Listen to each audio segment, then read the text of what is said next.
Makasimba here Tete, ndiri mukoti pane chimwe chipatara chikuru muno munyika yeZimbabwe. Tete ndaisabhilivha kuti uroyi huriko, asi ndakazvionera pamunhu sefodya Tete. In fact, ukasvika ndiri pabasa ukandiudza zveuroyi, ndinoita dismiss ndichiti hakuna zvakadaro Tete. Asi zvatinoona mawards umu, especially kana uri panight duty zvakaoma hazvo. Rimwe gore Tete, pachipatara pakauya mutana airwara zvekuti taingoti hambeino kana mangwana akasvika tiri vapenyu. Tete, chaitishamisa panambuya ava ndechekuti masikati ese vachira vakarara vasingagoni kana kudini, tichitoita vekuvashandura nekuvabvisa madhaipa. Zvese nekuvafidha Tete, chero vana vavo vaitozwa kuti mubereki wedu haana chaakugona kuita. Tete, waiti kana ava manheru patient iyi yaiita fit kurara kwese kuya kunenge kwapera vachitofamba vari stretch kuita kunge vasina kumborwara o vasiri kurwara zvachose. Kanti chii chaiitika kune patient iyi? Kwaiva kupirenda here? Asi no, waitoona kuti munhu masikati agomberwa nechirwere, asi usiku ndeimwe different story.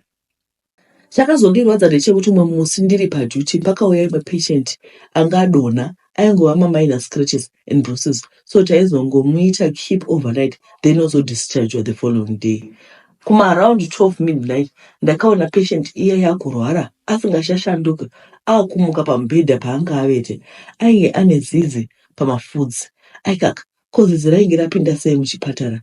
Tete, zvese izvi ndaizviona zvichiitika, asi ndaita senge ndakabatwa nechiveve ndisingakwanisi kumuvha okudii. Ndakazama kupa signal kune umwe wandaive naye paduty musame ward, asi airatidza kuti hapana chaiona, aitova busy kuverenga zvake novel kuitira kuti asarira pabasa. Patient yezizi akasimuka akaenda pamubhedha wepatient anga ane mabruises ndokutanga kutaura nezizi riya. Zizi rakabva kumafudzi rikanyorova patient yange yakarara pamubhedha. Akangosvika kanzi nebapiro ba. Tete, pakaita hondo kana. Pese apa patient singamuki iya anga aine zvaideketera zizi richita basa. Patient wemabruises uya airatidza kuti ane chaari kurwisana nacho, asi akakurirwa simba Tete. Ndakazongoona patient wema-minor bruises achingoti rapata, wezizi ava kudzokera kupedhi kwake kwava kunowata. Kuti shavi rainge rasutsa here. Ndakanzwa chiveve chiya chopera muviri pangu Tete, zvaita kunge ndabatwa netrance. Pandakakwanisa kusimuka, ndakaona patient wemabruises apo pafuro pamuromo akufemuka kupedzera. Ndiye Sarai. Kandinetsa kuti mbuya vaive kurwara vasingamuki vainge vane mishini yavaida kuti accomplish here. Nokuti mangwana chiremba akafuma achidischarge gogo vaya akuti vakufila better. Was this premeditated? Pre-planned? Zvekuti munhu anorwara kuda kuzopedzisa wemabruises ishavi rekuroya here rainge rabata. Nguva yewemabruises yange yakwana here kokuzoita zizi manje muchipatara. Yaiva dark magic kai. Munhu aive mutano akashaika kuendeswa kumoshari chaiko. Vanhu let's normalize kuna madhirama dzedu dzinenge dziri muchipatara, nokuti vamwe vanofa nguva yavo isati yakwana. Same goes for maternity. Ariko magosi anofamba achibata vacheche. Mwana wazvara ari fit pasina complication. Mangwana anongofuma arizi. Nyika yashata iyi Tete. Zvaakutongoda covering the blood of Jesus nekugara uri pamunama. Nanhasi tinogara tichishutuka kuti what could I have done for patient wemabruises? Zvimwe angadai ari mupeni. Ko iko kuchema kwakaita hama dzake pavakawana mubhedha pasina munhu. Nanhasi mhere iyoyo inoita echo munzeve dzangu. Good morning Zimbabwe. I hope munofara pamukasei kumatima nenyika. Ndo nyaya dzatawana idzi regai tipinde munyaya inotevera. Mamukasei vatete, I don't know where to start. I dated a guy and got pregnant second year tertiary school. The guy started acting up but ended up anditora. Now taane vana 3 and I'm still in my 20s. We stayed achiti basa rake anopota achimboenda, coming back home mostly Thursday, Fridays or Saturdays kana Sunday. Some family members told me the guy should be having mumkadzi, but because I loved and believed everything he said, it never received suspicion calls ari kumba. Ndaiti kunyeba, ndairambidzwa kuenda kubasa o kubuda gate kuita shamwari ohama, which was okay with me. Ndichiti rudo waiva udiki handaiziva. Ndikada kana domasi zvainzi rinouya kumba. Aida gore mwana, ndaiti ndikaramba oti kunzoku vanhu vakawanda chaizvo vanoda kuita neni vana nekutya kusiiwa since daive nherera yakakura ichitambudzika. Ndaizoita apa ndairambidzwa family planning. Pama waiti ukaramba waivharirwa mumba kwemazuva uye achirara newe achibuda kusvika aane shuwa kuti mwana avepo. ndakasvika pakufunga kuti zvaiva normal. Fast forward, ndakazofonerwa nemukadzi aiti ane vana nemurume uyu. Sekutaura ndakaziva kuti zvaaindiita ndo zvaiita mukadzi uyu. Nekurwadziwa ndakabatikana ndikamubvunza akaramba. Ndakazvitsvaga ndege ndigere mumba ndikazvibata. Pakazoita hama yake yakandibudira pachena yakandiudza kuti kune vamwe 4 vane vana more than 1 vese vaitambudzwa same way, asi anofara nekubuda kunze kumafaro nemagirlfriends, vana vadiki nechembeni.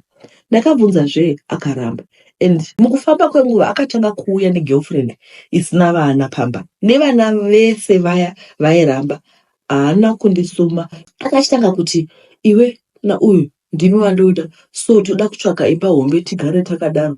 Ndakarwadziwa ndikaramba. Kuramba ikoko akatanga kuita violence, kunditorera vana nezvese zvaaivandipa.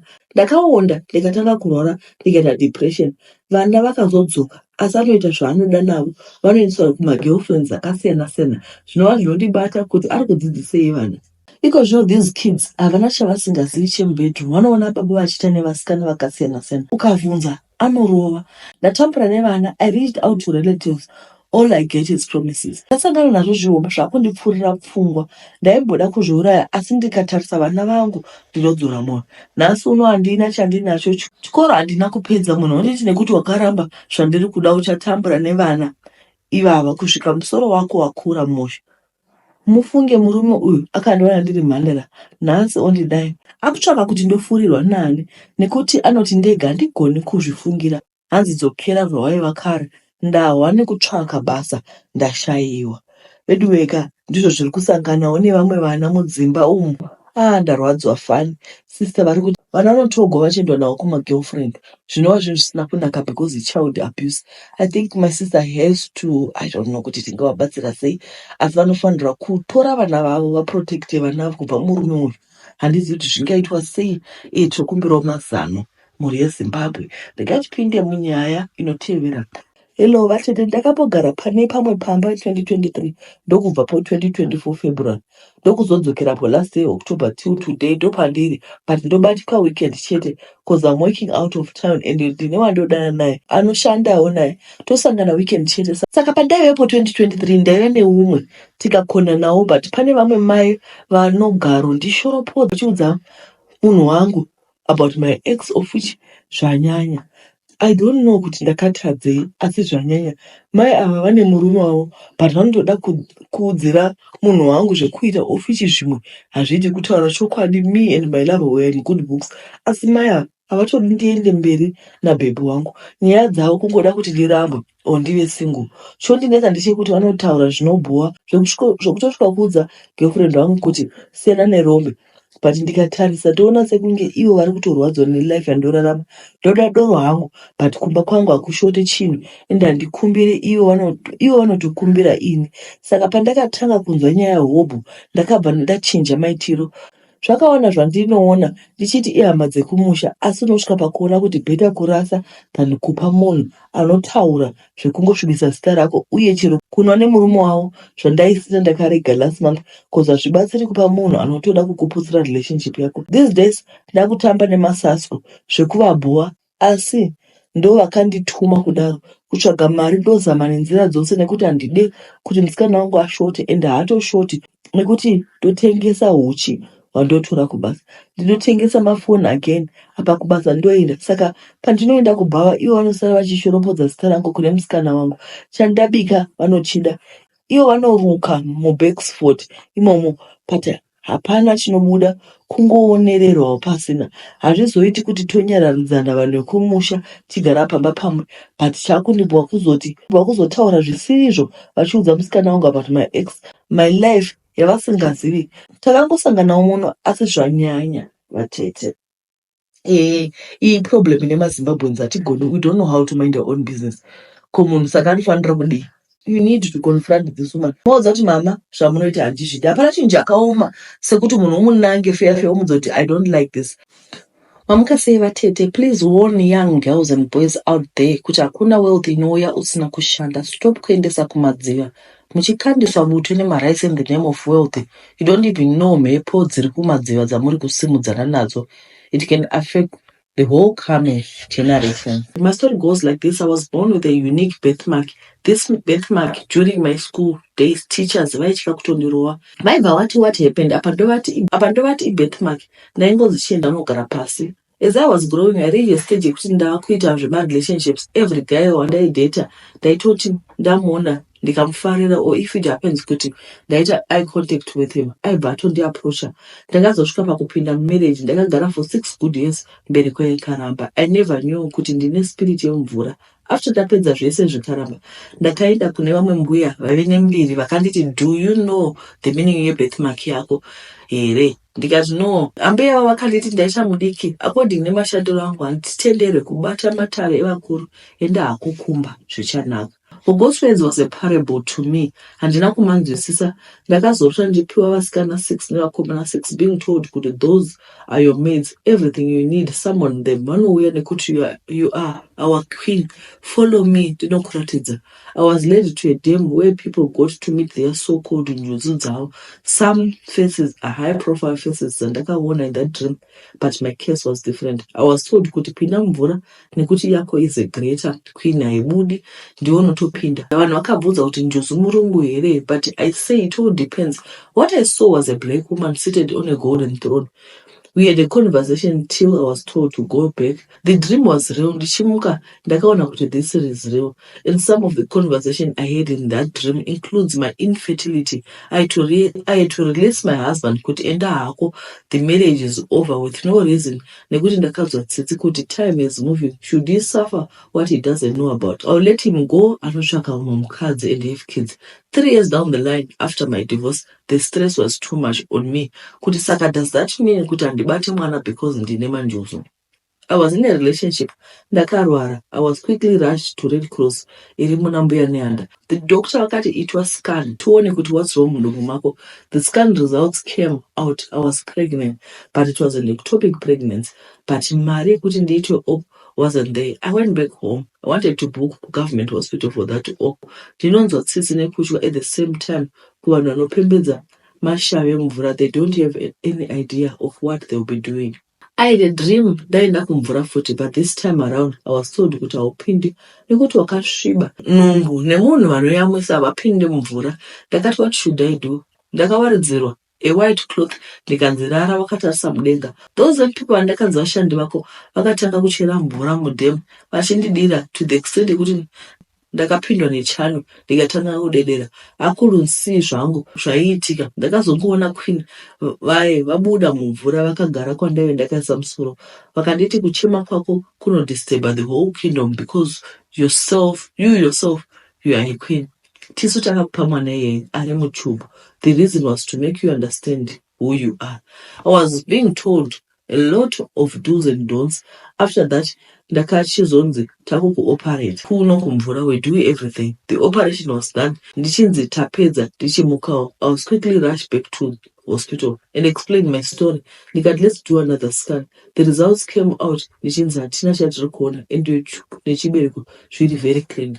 I'm a lady living with those spirits. Up to now, I've never gone for water cleansing. Zvinoita vanhu kumadziva. I do not smoke, not even kundwadoro. It's very hard to live uchinzi unishavire junzu. These things are very strict. Hatigoni kuzvigonera other challenges you might face. Ndezvekushaya mbereko. You might not even get married, so people think twice before you engage yourself in things you don't have any idea. Ndivopapera nyaya iyi yangopera yakadaro kuti iwo vakuita zvemanjuzu. Saka manje handisikuziva kuti manjuzu aya zviri kunatsofamba sei chaizvozvo. Vanongorota vari kudhamu wodzoka kumba. Vediveka zvinhu zviri kuitika muspiriti zvakaoma hazvo. Ngatingodzidzai hedu kuva vanhu vanonamata nguva dzose. I know magumo ezvauri kuita unomaziva. Vakadaro amai vangu vaona kuti ndaive ndanyanya kuita chipfambi. Iri anointing yandaive ndapiwa kucult yandainge ndiri. Ndakajoina Satanism ndiri kuschool yandakaita kusekondari. Ndaive ndiri form 4. Ndakanobikwa nekung'anga. After ndajoina Satanism kuti ndizanganise pandakauya kuholiday ndakupinda form 4. Mission yangu chaiva chihure nevana vaMwari, mapasta, kwete mafake prophet ayazara. tiri vamwe mishindo yakasiyana. Zvimwe zvinhu hamungazvinzwisisi chete nekuti wese wandaudza dambudziko especially wechirume anotanga kutondida zvekuti kuvataneni mweya wakaiswa pandiri une simba zvekuti pasta wese aisa roko pamusoro pangu anonzwa kuda kuita bonde neni ndokuparira kunoita chechi necalling yake. Ndakaudza mufundisi dambudziko rangu akati pasta nhasi havakwanisi kukubata musoro asi unouya kumba ndotaura newe nababa toita prayer newe.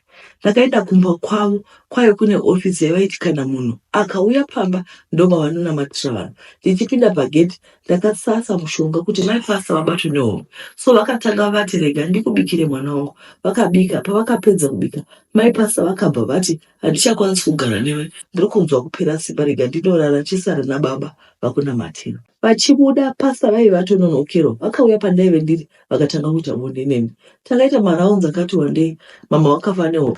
Pasta vapedza vakaita back to his senses vakati watumwa nani. Ndakabva ndati iwe wakatumwa nani anoita kuti urare nevana vesangano. Pasta vakaziva kuti ndaive ndiri nhumwe yekuparadza vakabva vandidzinga muchechi mavo asi hapana chainge chichabatsira nekuti mweya wavo ndainge ndatora. Tete mumafundisi vanenge vachida Mwari asi nekushaya uchenjeri vanodonhedzwa nemweya inenge yakati gara iwe. Ndakaenda kumba ndikatoitawo mamwe maplans ekunyudza vanhu vaMwari asi ndakatanga kupera simba vatete. Ndakasvika pakurwara ndarwara kudaro ndakaita stroke iyo yandichiri nayo nanhasi. Vekauti yangu vakandisiya nekuti handichakwanisi kuunza vanhu kwavari saka ndisina rubatsiro. Ndadzoka nawo back kuvabereki vainditsura. Pandiri kufamba ndakanzi pasta vandakaendera ndikararisa mukadzi wavo ndikaita bonde navo maraunzi opo ndinofanira kudzokera kunovati sori asi ndinoti ndikafona vanoti uya utaure zvawakaita pamberi pechechi. Ndakaisa makamera ndozviisa pasocial media zvinova zvinhu zvandisingakwanisi kuita. Ndikaita zvinhu izvi ndazvicherera guva. Saka handizivi hangu ndipo papera nyaya yedu. Saka handizivi hangu kuti vari kutichiisisa vari kuti vakakanganisa here varikuda rubatsiro here vangoguma vakadaro nyaya dzacho dzakaoma. Vedu vega unotoona kuti satani anenge achiuya achizoedza vafundisi vedu vegarai pamabvi vanhu vanenge vachiuya kuzodawo kudonhedzai zvakaoma hazvo. Ini ndakakorera kuzaka ndakadzidza ikoko ndikagumira grade 7 ndokuita mupfudzi wemombe. Vatete ndakashanda ndichipuwa mombe pagore ndaisatambira pamwedzi ndaingopiwa chikafu chekuti ndinopa mbuya. Ndakati ndashanda 5 years ndainga ndaane mombe 5 dzangu. Pamba pandaishanda pave peng'anga yakati ndakwanisa 5 years kudaro yakandipa mukadzi asi yaive isiri hama yake. Handizivi kwavainge vaonana. Ndakabvunza mudzimai uyu nekuti ini ndaitya vakadzi zvekudaro. Ndakarora mukadzi uyu nemari weshoma ndaive ndatengesa mombe. Ndipo pandakapiwa mushonga wekuromba nen'anga yandaishandira miko. Ndakanzi kana ndaita mari ndainorasa mari murwizi haina kundiudza kwayaienda. Ndakanzi ilaki raunenge wava naro relife. Tiri ndakaita sekudaro ndikaita mari nemashopu andainge ndavhura pamupandawana. Ndiko kwandakatenga stand ndokuvaka ndakagara ndokuita vana vangu asi mukadzi wangu aive nenguva yaiti anoda kunomboona vekwake. Ndaimutendera oenda ainogara mumavhiki maviri. Ndakazoona kuti pane something chiri wrong nekuti aingoenda pese pese. Ndakamuti vabereki vako havazivi here kuti une murume kana vachiti kana washanya unogara mazuva akawanda kudaro. Ndakazosvika pakumurambidza ndipo pakatangira problem. Ndakatanga kutapira matext message kubva kuunknown number dzichiti ndakuda vana vangu. Ndakatanga kunetsana nemukadzi kusvika taunganidza veukama kuti vauye vanzwewo mashura andaitambira pafoni. Baba vemukadzi vakati regai tinobvunzira kumaprofita kuti chii chiri kunyatsoitika. Takaenda kumaprofita anokwana 4 enzvimbo dzakasiyana-siyana tikaudzwa chinhu chimwe kuti vana vaive vasiri vangu ndeven'anga iye ndaishandira vatete. Ndakaudzwa kuti pandaiishandira ikandipa mombe yakadhirena urimo mandiri ndokuushandisa paurombo. Ini handifi ndakabata mwana tete mupenyu hwangu nekuti ndakaiswa urume wakasaruka. Ndakati ndazvinzwa ndakadzinga mukadzi pamba nehasha ndikaenda kun'anga. Ndakaibvunza kuti ko ndakatadzei. Ndakasvika pakuda kuitema nedemo ikatiza. Ndakati ndadzoka kumba ndakaita stroke pekutanga. Nawo ndinoita semunhu ari kupenga vatete pfungwa dzinombotenderera. Ndakagadzwa nen'anga iyi vatete. Upenyu hwazara nejambwa hapana chandinoita chinobuda. Mudzimai wangu pandakamudzinga pamba akabva aenda kwen'anga vari kugara vese nawo. Ndine pain yekutorwa mukadzi pamwe nekuchengeteswa vana vasiri vangu asi chekuita. hapana. Zvakaoma shuwa. Ndiri mudzimai, ndafamba kakawanda asi zvaramba ndiri kumuka ndiri panze nekuda kweuroyi hwandakasiyirwa namai. Vatete ndinobva kuGokwe, ndakabva mukuramba mushure ndaonekwa ndiri panze ndisina kupfeka nemhuri yekumurume. Ndakakura ndichigara namai, hapana chandakamboona vatete kuna mai vangu chandaiti munhu akashata, munhu aida chechi zvekurevesa, asi amai vairamba kundiudza kubaba vangu kuti vaive vafa sei. So tete ndakura ndichienda kuchechi, ndakakura ndikaroorwa ndokutanga kugara pasina dambudziko. Matambudziko akauya mushure mekunge amai vafa. Amai vakati vaakufa vakandidana kumusha, vakati vanoda kundipa something vasati vafa. Ipapo vainge vava kurwara. Amai vakatipa glass pamwe nevhasi remaruva.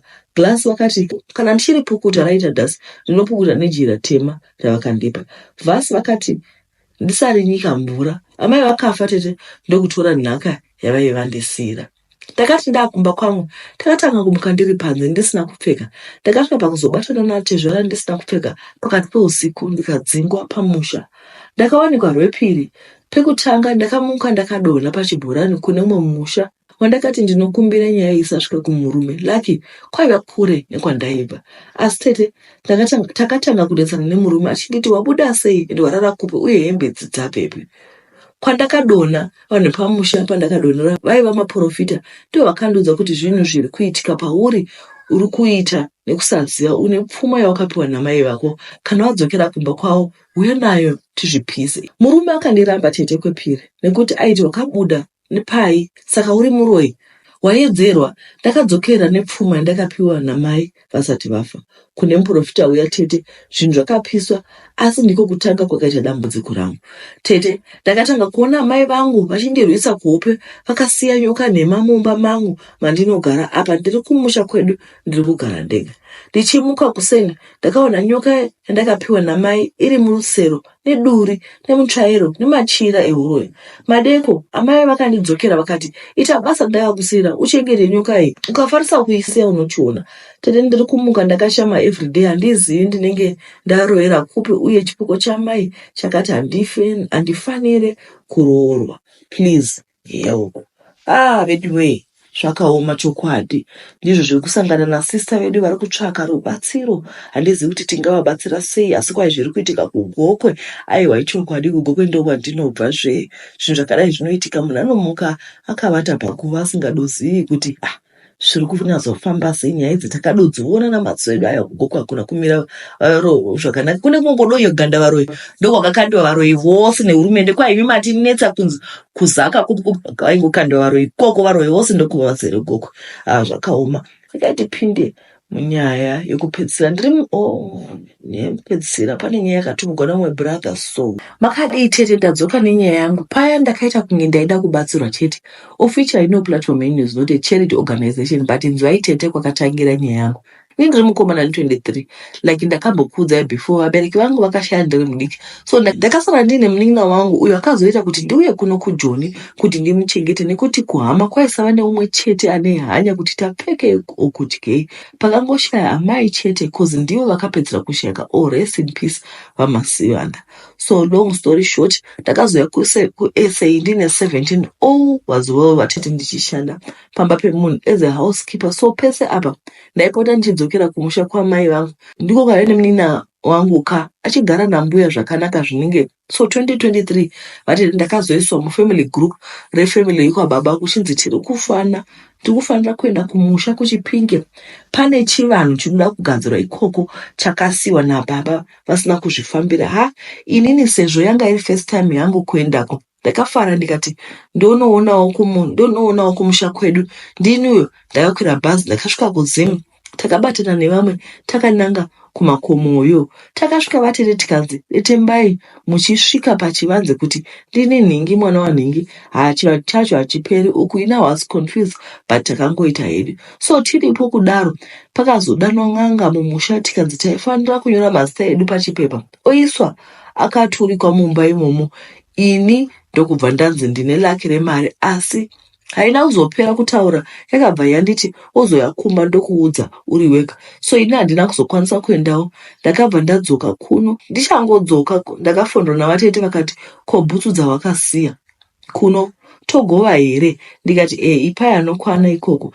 Asi chakazondinesa ndakazotanga kunzwa gumbo that same week, but hapana chandakafunga. Ndikati ndingapuma vanhu uroi, mwana mudoko akaita seni zviriko here? Kuti vangadaro hazviite. Little did I know, vatete from week randakadzoka kuZim ndakabirwa passport, bhegi rehembe rese ndaiva kubasa security guard yemakula kwandakushanda, kwandi kwauskipa rakasvika richinzira basa rapera. Mungoona murungu ndiye aivatonditumira mari yebhasi ndichingosvika akati basa rapera. Tete mukutoshaya kuti sei neniwo ndakatozvishayawo. So zvakaoma kudaro. Ndakazosanganawo nemusikana taingodanana hedu ndisati ndaenda kuZim, so takazomitisana akatambura nhumbu yaiva very risky achirwara apa chingori 2. Vatete hamuna chamakaona, but nenyasha dzaMwari akabatsira baby girl akaluza blood rakawanda, ende mwana ane 2 weeks now. Vatete kutaura kuno ndakagara nemuzvere wangu mumba hamuna chekubata food, rent, hembe dzemwana uku. Imba yatinogara inonaya. Master ndakati budai nekuti imba haiiti nemwana, totama toendepi naye. Ndinorwadzwa nekuti chero pakaita munhu anoda kundibatsira mhene zvinongoitika anoguma aneta sokosha hanya. Vatete handisi kupfuma uroi, but I believe kuti pane zvandakaitwa kumusha pandakaendako. I'm sure patainzi tiri kuparanyora ini ndaitoiswa ndatambura. Vatete ndibatsire chero vane misha inoda kuchengetwa, chero anything chavangandibatsira nacho. Vabva vatumira mapikicha vakati apa mwana anonzi akazvarwa ane chivara chiya chinonzi nevanhu vemuno ivala, isi kumusha tinoziva iri nhova. Saka ndiyo nyaya iripo. Regai titenge nenyaya yeivala. Ivala ndakaita mwana wangu wekutanga akazvarwa ane vara kubva pagotsi apa zvichidzokera kumasuro. Svika ivala rinozofamba rosvika kunhova uku. Kana rasvika kunhova mwana wobva afa. Anyway, zvakaoma. Mwana wangu haana kufa izvi zvadova ne11 years mupenyu. Saka zvimwe zvinhu zvatinosvika tichiona mabhilifi evanhu tosvika tozvitora, kanga tisadaro. Hazvo nangu ndo personal belief yangu. Ivala hanzi manevzi kana kuti zvii zvinenge zvaitika pakuzvarwa kwemwana. Handimuzi kuti panoisa pressure. Inini mwana wangu akaita zvekusakiwa because anga asingabudi, saka aita zvekumusaka kudai, ndisaka ndokusaka kumashure kwese kwakuri red uku. Saka ndaenda kuchipata zvikanzi hapana chinhu chomunzi ivana, ingori maki inozvogwa ine vanai. Regai kuda kutanga kuzora vana madhaka nezvinhu zvisina basa rose. Handiti chiredhi chiripikicha ichi chamakanditumira ichi, red mark iri pamusoro iyi haina zvainomboita kumwana, don't worry about it. Asi mukoma vari kutsvaga zvakare, if there's anyone anogona kuvabatsira, vari kutsvaga ane musha wake unoda kuchengetewa, anongoda kubatsigwawo. Vari kuno kuSouth Africa zvavo. Asi kana kuri kuti mune musha unoda kuchengetewa, munoda I know kuti vanhu vakawanda vari kudiaspora mune muchitsvaka munhu anochengeta musha. Takatombotamburawo kuwana vanhu vanochengetawo musha wedu. Zviro zvakanaka because munhu ane mudzimai wake nemwana. If there's anyone who's interested, please let me know in the comment section, then toona kuti mungasangana sei. Muve nezuva rakanaka. Ngaitirege kuramba takakuchengetai pano ndoziva kuti zvizhinji zvamunoda kuita. Muve nezuva rakanaka. Bye bye.